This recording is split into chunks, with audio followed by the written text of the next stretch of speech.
ऐसी धरती जहाँ पर गुरु नानक ने संदेश दिया, तेरा तुझको अर्पण क्या लागे मेरा, और इसी तेरा तुझको अर्पण क्या लागे मेरा की भावना से बाबा ईश्वर शाह हम सब के बीच धर्म की गद्दी को आगे बढ़ाए हुए हैं। इसलिए मैं बाबा ईश्वर शाह जी का बहुत बहुत आभारी हूँ कि उन्होंने मुझे यहाँ पर बुलाया और आप सबके बीच में बोलने का मौका दिया।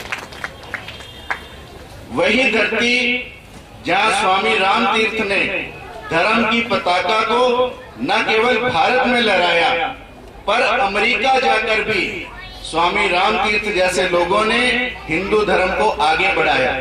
स्वामी राम तीर्थ के बारे में ऐसा कहते हैं कि जब अमेरिका गए तो सारा अमेरिका उनके पीछे पीछे, और जैसे हम लोग जो श्रद्धा बनती है यहाँ चढ़ाते हैं, अमेरिका वालों ने भी स्वामी राम तीर्थ को हर चीज चढ़ाई। और कोई एक ऐसा भक्त बन गया जिसने स्वामी राम तीर्थ को जैसा सूट पैंट मैंने डाला ऐसा दे दिया, और स्वामी जी को कहा कि स्वामी जी एक बार मेरे कहे से मेरी दी हुई चीज को पहन लेना।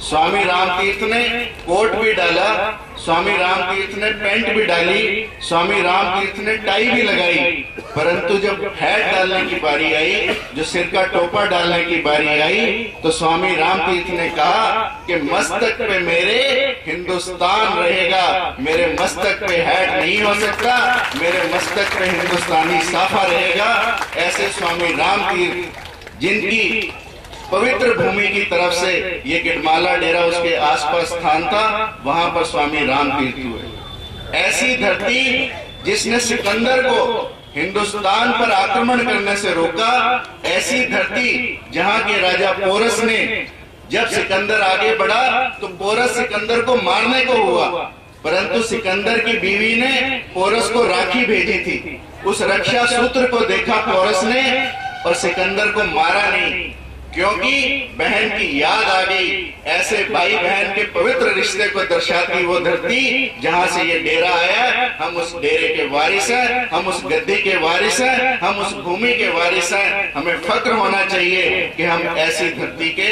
ऊपर पवित्र स्थान पर हम बैठे हैं।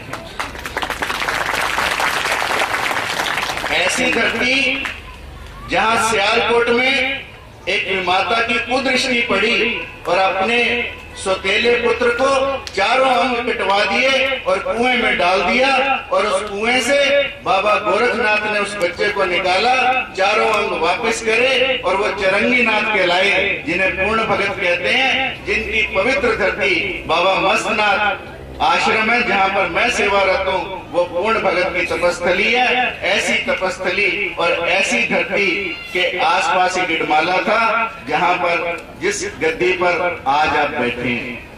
ऐसे पवित्र लोगों से घिरी धरती, ऐसी पवित्र धरती जहाँ पर इतने बड़े बड़े संत हुए और इतने बड़े बड़े स्वाधीनता सेनानी हुए। याद करो भगत सिंह को, जिसके हम वारिस हैं, जिसने अंग्रेजों को धूल चटा दी और हंसते हंसते फांसी का फंदा छोड़ लिया और कहा कि मेरा रंग दे बसंती चोला, मेरा रंग दे बसंती चोला।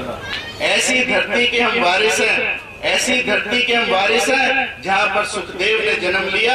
ऐसी धरती के हम वारिस हैं जहाँ पर उधम सिंह ने जन्म लिया, जिसने 27 साल की तपस्या के बाद जनरल डायर को इंग्लैंड में जाकर मारा। ऐसी उधम सिंह की धरती से हमारा नाता है।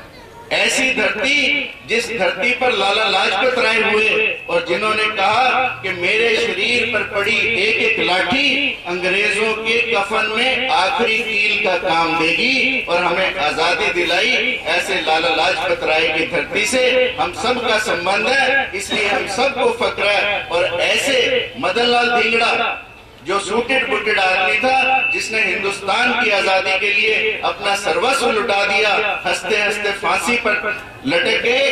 ऐसे स्वाधीनता सेनानियों की धरती से हमारा संबंध है, इसलिए हमें फक्र है। और इसलिए हम आज सब मिलजुल कर फिर उन चीजों को याद कर रहे हैं, उन चीजों को संजो रहे हैं, उन अपने संतों का आदर मान कर रहे हैं, उन स्वाधीनता सेनानियों को याद कर रहे हैं। और आप लोग भागवत की कथा का श्रवण कर रहे हैं, ऐसी भागवत जिसमें आपने प्रहलाद भगत का किस्सा सुना होगा, जिसके पिता हिरण्यकश्यप ने न जाने क्या क्या कष्ट अपने बेटे को दिए और वो प्रहलाद भक्त कहीं और नहीं हुए, मुल्तान की धरती पर हुए, जहाँ के हम सब वारिस हैं। और ऐसी कथा का श्रवण आप सब लोगों ने किया, इसलिए आप सब पुण्य के भागी हैं।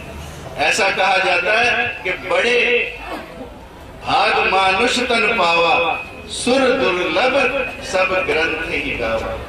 यानी ऐसी देह जो सुरों को भी नहीं मिलती, जो देवताओं को भी नहीं मिलती, वो देह हमें मिली है। और उस देह का हमें मान सम्मान करना चाहिए, और उस देह के रहते हमें प्रभु का स्मरण करना चाहिए, प्रभु का श्रवण करना चाहिए, प्रभु का मनन करना चाहिए। क्योंकि हमें सोचना चाहिए कि हम इस धरती पर आए क्यों हैं। इस धरती पर आए हैं तो करना क्या है। सबसे पहला काम जो आप सब लोग उस पुण्य के भागी हैं कि भगवान के नाम का स्मरण, भगवान के नाम को याद करना, उस प्रभु को याद करना जिसकी हम संतानें हैं। किसी ने परमात्मा से कहा कि तुम्हारी सबसे अच्छी कृति क्या है, तुमने इस दुनिया में सबसे अच्छी चीज क्या बनाई है। तो प्रभु ने कहा कि मैंने सबसे अच्छी चीज आदमी बनाया, मनुष्य बनाए, ये सबसे अच्छी मेरी कृति है। तो पूछने वाले हैं, उन्होंने कहा कि तुमने अपनी सबसे अच्छी चीज, अपनी सबसे निकृष्टतम चीज से बनाई, मिट्टी से ही क्यों बनाई।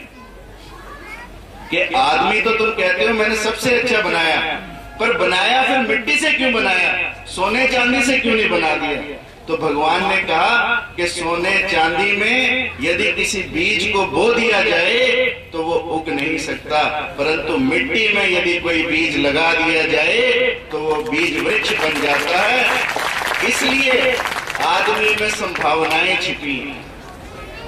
इस आत्मा से हम परमात्मा हो सकते हैं, हमारे अंदर संभावनाएं छिपी हैं। इसलिए परमात्मा ने हमें उस मिट्टी से बनाया, इसलिए जीते जी हमें उस मिट्टी की पूजा करनी चाहिए, उस धरती की पूजा करनी चाहिए, उस मातृभूमि की पूजा करनी चाहिए जिसने हमें जन्म दिया, जिसने हमें पाला पोसा बड़ा किया। और इसलिए हम सब आपका धन्यवाद देते हैं बाबा जी कि हमें आपने सबको इकट्ठे करके एक ऐसी पवित्र भूमि पर बिठाया जिसके हम ऋणी हैं और जिसका ऋण हम कभी चुका नहीं पाएंगे, क्योंकि इस मातृभूमि से हम पैदा हुए।